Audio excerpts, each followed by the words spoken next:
Europe Soir. De uma forma fraquejada? Não. For all Americans. Если да, dalle istituzioni.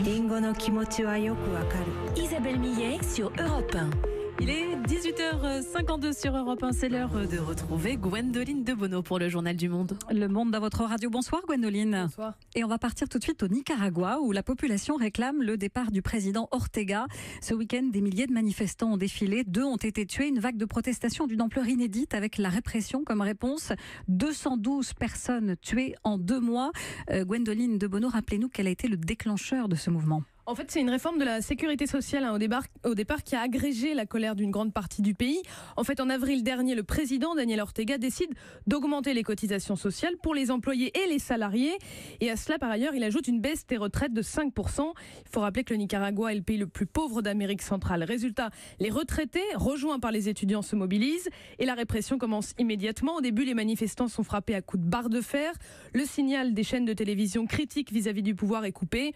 Alors le pouvoir recule, il annule la réforme et pourtant le mouvement de protestation lui s'amplifie. Alors pourquoi les manifestants continuent-ils à descendre dans la rue puisqu'ils ont eu gain de cause sur cette réforme sociale? En fait, cette réforme, elle a permis à une fatigue plus générale de s'exprimer, comme souvent au début des mouvements de révolte. Il y a un petit événement, il y a une goutte d'eau, mais au Nicaragua aujourd'hui, la revendication principale, c'est le départ du président Ortega, qui est un ex-révolutionnaire de 72 ans, au pouvoir depuis 2007. C'est quelqu'un qui gouverne en famille. Je vous donne un exemple. Ses fils gèrent les plus gros chantiers de travaux publics. Sa femme, qui est très crainte, elle est vice-présidente.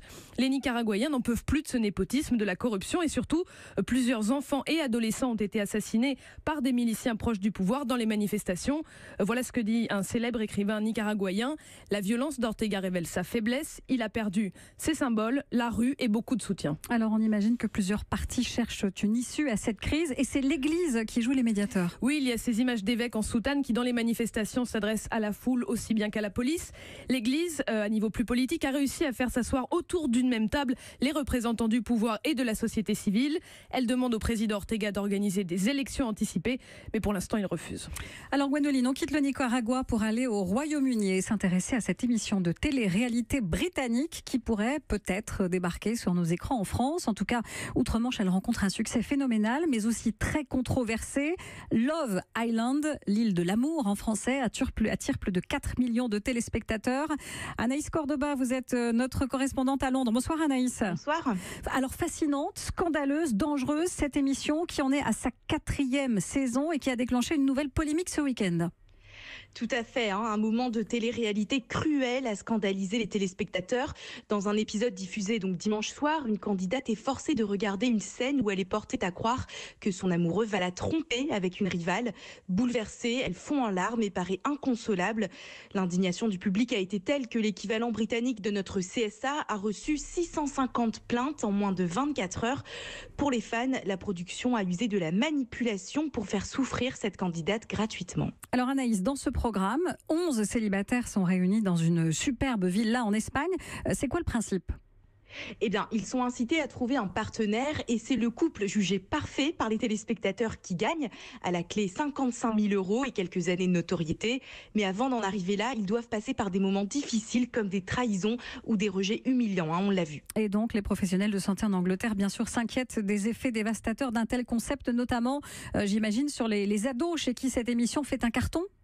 Oui, ils estiment que l'importance accordée au physique dans Love Island rajoute à la pression constante du corps parfait que subissent ces jeunes. Les rejets amoureux subis en public par les candidats sont aussi une bombe à retardement psychologique. Et malheureusement, une tragédie récente semble leur donner raison.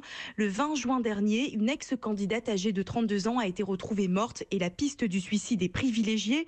Depuis sa sortie de l'émission, elle souffrait de dépression et elle avait déclaré au sujet de Love Island « Cette expérience m'a foutu en l'air ». On n'est pas très pressé que cette émission arrive en France. Merci en tout cas Anaïs Cordoba à Londres pour Europe 1.